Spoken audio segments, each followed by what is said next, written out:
در شهر یاکوتسک پایتخت جمهوری ساخا یا یاقوتستان در منطقه سیبری شرقی روسیه یک جوان 18 ساله زاده تاجیکستان را که شهروندی روسیه را داشته است با اتهام کشتن یک مرد 26 ساله محلی در پی مناقشه در یک کلوب شبانه دستگیر کردند. آدمکشی روز 21 ژانویه رخ داده.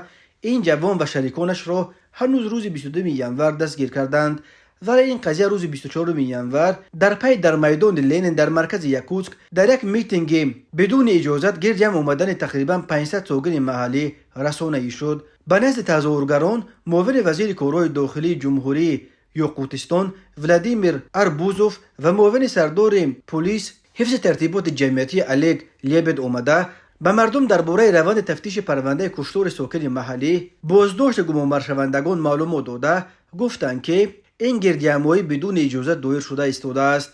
مقامات از مردم خواستند که پراکنده شوند، اما مردم جمع آمده با اشاره به مهاجران میگفتند ما آنها را غم نمیدادیم، چرا آنها چنین رفتار میکنند؟ بعد چند ساعت تظاهرات در هوای 30 درجه سردی ازدحام به تدریج پراکنده شد. روز 24 ژانویه در روسیه مسنجر واتساپ ناگهان از کار برآمد. برخی رسانه‌ها از جمله تلگرام کانال به مقامات قدرتی روسیه نزدیک بعض از کار ماندن این شبکه را به میتینگ یاکوتسک ربط میدهند، چون که دعوت مردم برای گردجمعی در میدان مرکزی پایتخت یاقوتستان توسط مسنجرها از جمله توسط گروه‌های مخصوص در شبکه واتساپ تشکیل شده صورت می‌گرفت. بنا به اطلاع مقامات تفتیشاتی شب 21 ژانویه در حوالی یک بنای استقامتی در شهر یاکوتسک یک مرد را با زخم کرد در قفس سینه‌اش پیدا کردند. او را تعجیلاً به بیمارستان بردند، ولی طبیبان نتوانستند این مرد 26 ساله زاده نویه نم در کناره‌های شمالی پایتخت یاقوتستان را از مرگ نجاتند. کارمندان پلیس باعث گرم با اتهام کشتار یک جوان 18 ساله زاده تاجیکستان ولی شهروند روسیه را دستگیر کردند. نشریه KR رو خبر داد که این ماجرا از مناقشه شب 20 ژانویه این جوان تاجیک با یک جوان محلی در کلوب شبانه میاتا آغاز یافته است.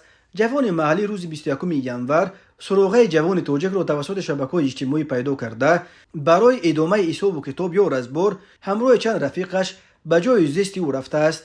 بین جوانان هنگام رزبار زن و زنی به عمل آمده است و 3 نفر از جمله آن جوان 26 ساله زاده نم کورد خوردند. زاده نم در بیمارستان جان داد. بقیه را پلیس دستگیر کرده است.